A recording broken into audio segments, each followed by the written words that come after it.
America's middle class fighting a war already dubbed historic, This is what democracy looks like, where a win outcome is now the only option. We're going to stand strong until the end.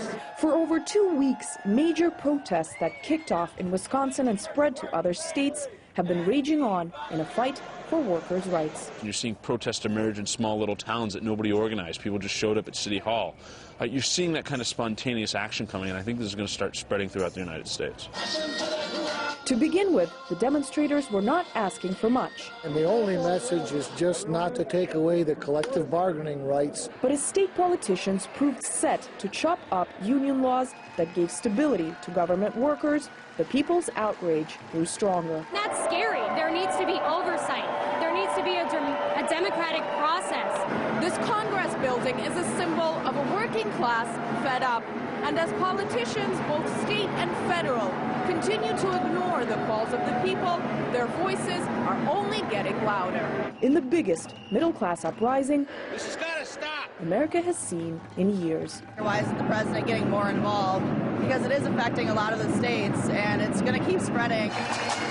During his election campaign, Obama promised to walk in lockstep with America's workers, but in reality has stayed far away from the people who have been begging him for support. Probably because he's forced to play politics like everybody else. They're forced to pander. And I mean, I voted for Obama, but I'm tired of Democrats turning their backs.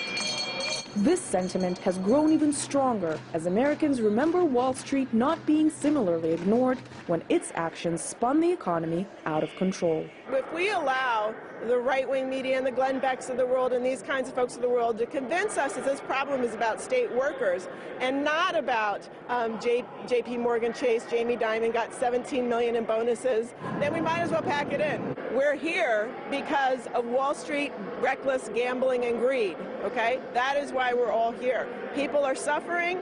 As days of protesting turn into weeks, the realization of being left to fend for themselves has hit many. When the president took office, there was this feeling that someday the president was going to come in and just save everybody. People don't feel that way anymore. They feel like they have to fight for themselves. And some are beginning to stress if the massive uprising continues to be ignored, the tide could turn on Obama.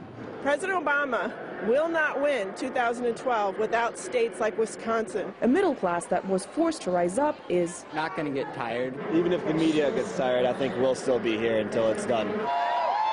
An end to the battle of the workers is nowhere in sight. It opened up wounds that are unlikely to heal in an America now so divided along political and class lines. Nastasia Churkina, RT, Madison, Wisconsin.